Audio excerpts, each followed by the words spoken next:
What's up? I was about to lay it down. I forgot to do the movie review for Black Adam. Black Adam, what I liked about the movie, and this is spoiler free, I'm not going to spoil anything for you in the movie. What I liked about the movie is that it was really well flushed out and keeping it true to the character's essence. And a subtle thing in there, like if you didn't know the arc or the storyline of the character, it's a bit of a surprise or like a secret almost, but not really. You know, it's kind of a little twist to it, but it was very true to the essence of who the character is and why he was who he was, and the reveal about his powers. I felt they did that very well executed.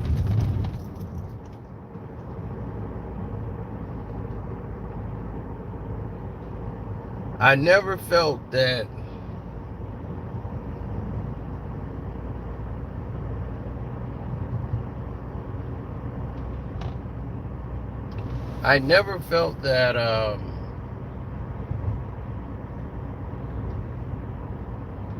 there was a opportunity for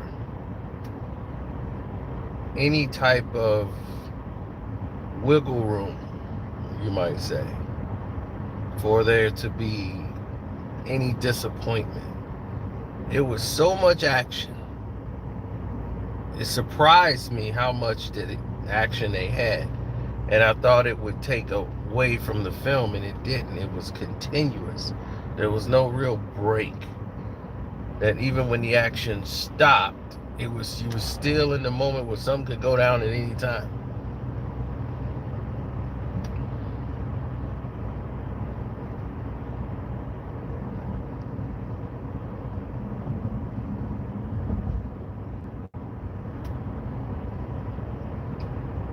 No, the action was great. The characters was flushed out as much as they could without them stealing what it was about. Black Adam is awakened after 5,000 years of being, put in basically a prison, and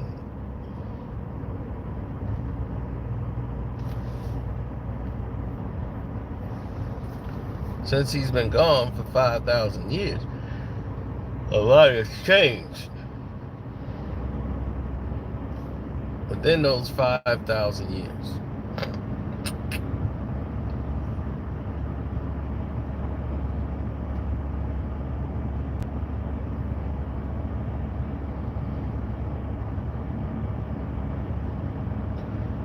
now in this town, he was looked at as a hero, as the savior of the people. There's a gigantic statue of him in the country, and right away it plays on a lot of tropes of how invaders, which they're called, has invaded this country and robbed them of their resources and all these different things, which kind of shadows reality and what's been going on in the real world.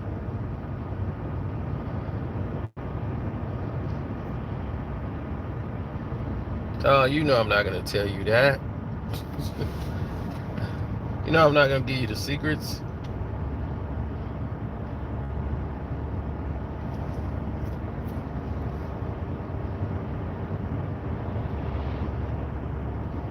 But it was cool to see a funny scene where he like tears up the entire the whole DC universe.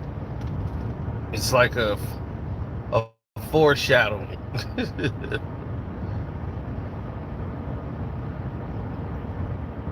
Meaning translation, in case people think I'm saying he beat up the entire DC universe.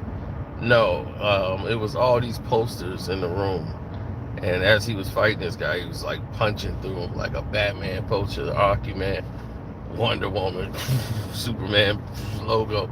Like it was hilarious. Like just those subtle scenes. There's a lot of subtle things in there that was hilarious. So the jokes weren't like super corny. I'm trying to tell it the best way without trying to ruin stuff. But the one thing in here, because I give it, I do a 4-star rating. I give it 3.5 stars out of 4. The only reason this film is not a 4-star is because of this kid. Now, it's just like the Shazam movie, how they have the annoying kid that's always there for the wisecracking jokes. Here, it's like extra forced. The kid is extra damn annoying, and he constantly gets in trouble every 2 minutes. I mean, you don't even get a chance to break or have a day off of the kid getting in trouble. This kid loves to get in trouble. Period. And like nothing is done about it. Like this kid is annoying as hell. He's talking like it's so unrealistic. Like you just saw somebody come back from 5,000 years and you talking to him like, oh, it's so cool. Like he's a celebrity that just came into your house. It's like, dude, this guy's been gone for 5,000 years and he's in your house.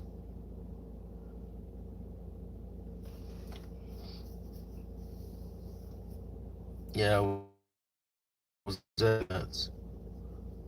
But I mean, the whole villain thing was no surprise.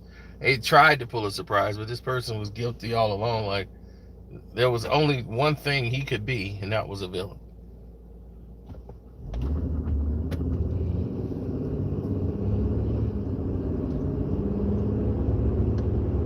It was like surprise, I'm a bad guy. It was like, yeah, well, we kind of figured that.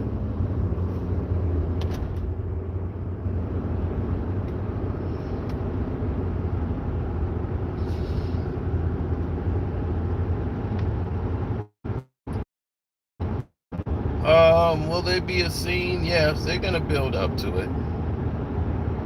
Black Adam is gonna do what it's gonna do.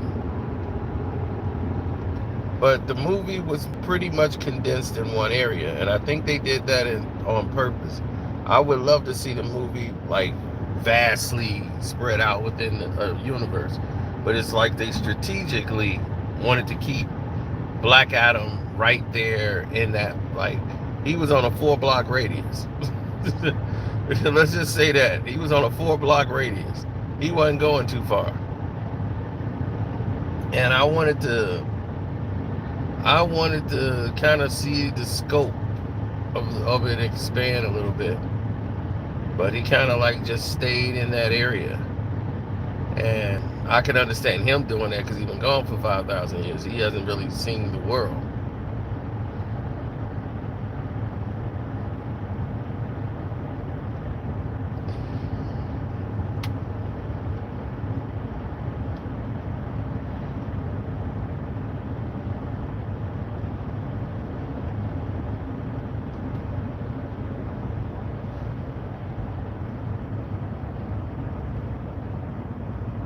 Oh well,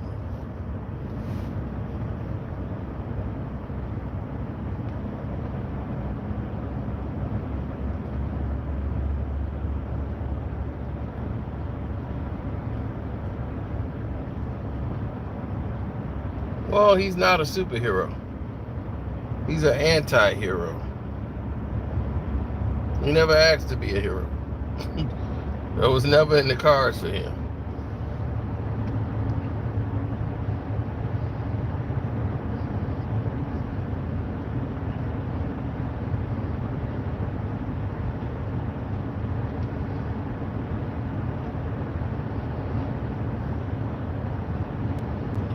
Uh, the villain at the end, yeah.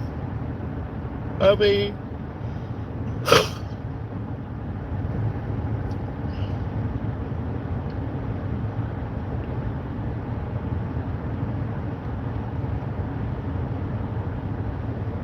Yeah. Well, people like comedy.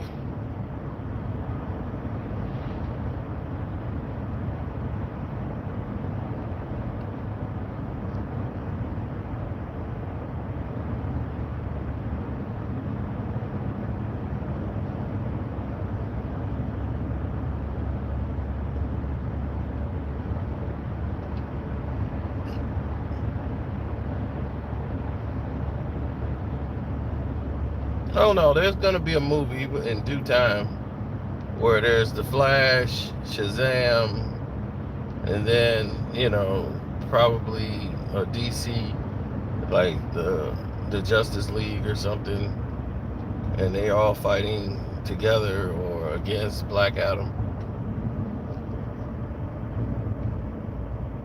You see, I just got done watching it with my moms. That's what's up.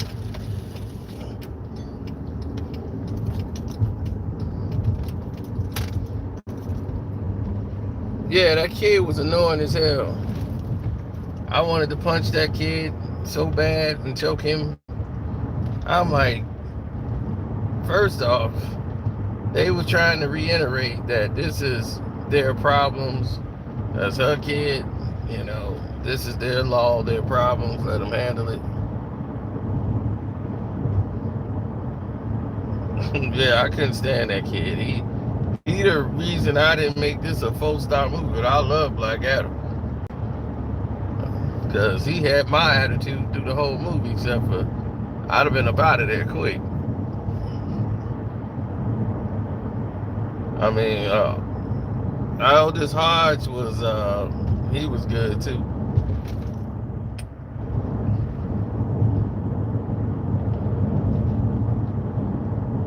Because I'm like, that man was a complete idiot. Doggone Atom Smasher. Well, Atom Smasher, he's really Atom Smasher too. Taking over for his grandfather, got his grandfather's suit, inherited his grandfather's powers.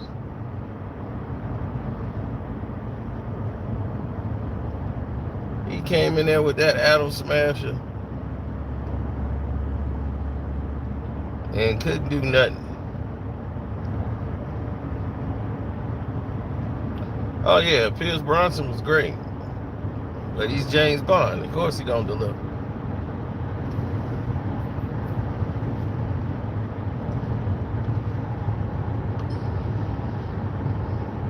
Dr. Fate.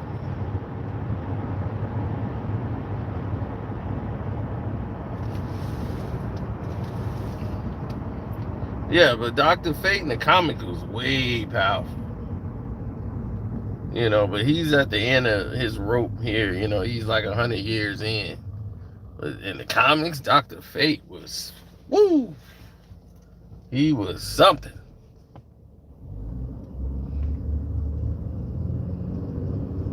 Oh yeah, the Fonz was his uncle.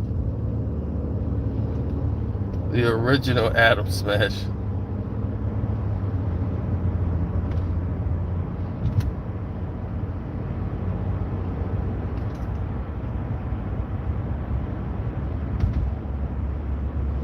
Yeah, I think they strategically, for future writing and references, kept him in a condensed area, so it made it like it wasn't worldwide news. Just what he was doing over there in his hometown, it was like only they knew. Nobody around the globe really knew anything about it. So they kind of kept it condensed. That's why I didn't have him like traveling abroad. It was just a singularity story that stayed basically in a 4-block radius. Because I was like, man, everything is happening right here. Like, he ain't going nowhere. There's like no people around. This is like film it or videotape it. So you could see how possibly, Shazam ain't heard of him. Or anybody else around the globe. I think they strategically did that just for this reason. They wanted to keep that open, so when they do this storyline, now you understand why Black Adam wouldn't be knowing what's going on with Fury of the Gods. He wouldn't probably be knowing what the world's going on over there, because he's staying right in his area. So these two could be on the same planet and not notice each other.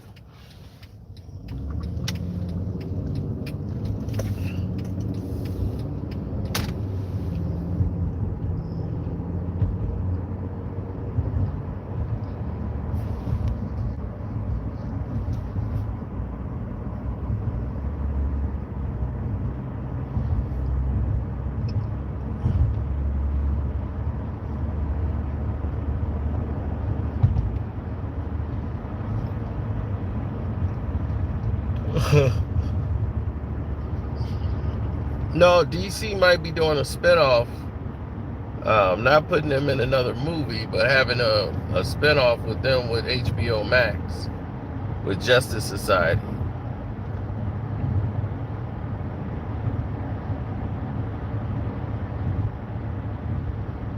Because in reality, Justice Society has nothing to do really with Black Adam. I mean, they're in the same universe, but they really are not like crossing paths and stuff like that all the time in the Black Adam comic. Not that I see.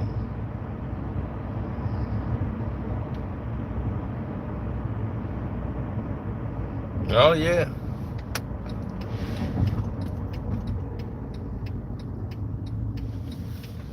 I mean, they stand true to form to what Amanda Waller is. You know, she's the job. Amanda Waller is the job. The job, the job, the job. And she don't care who she has to use to get it done, or what she has to do. Lie, cheat, and steal. Everybody expendable.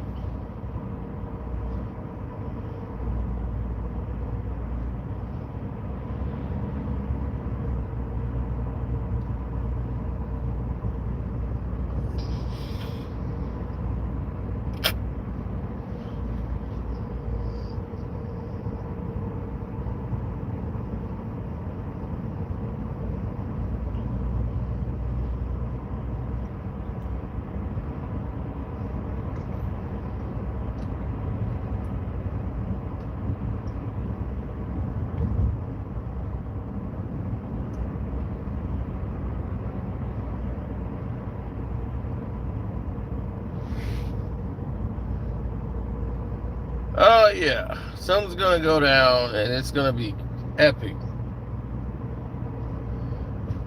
I already know DC next 3-4 films. So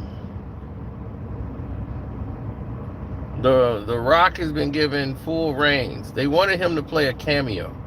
He wasn't interested in playing a cameo in a crappy movie. He didn't want to do that. He wanted to bring in his own team. So he brought in his own team to come up, like he's the producer of The Flash. I mean, not The Flash, but Shazam.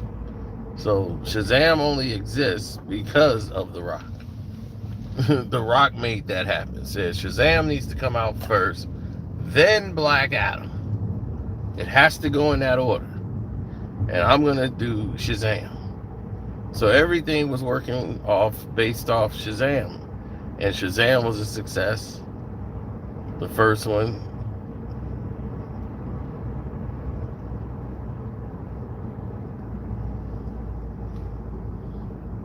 Then he's going to introduce Black Adam. And then pretty soon everybody's going to be wondering, you know, when they're going to meet up and actually clash.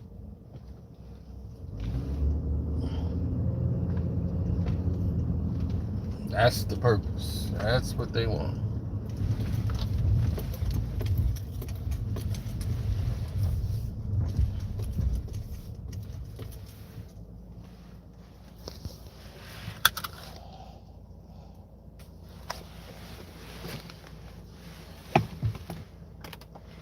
So, in case people didn't notice, he's the executive producer of all of it. Now he's been given free reins to all these different films that they got coming up.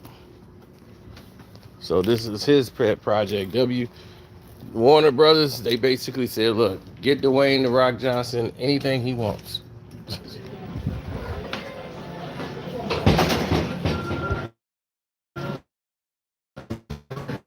All right, I'm out. Machine.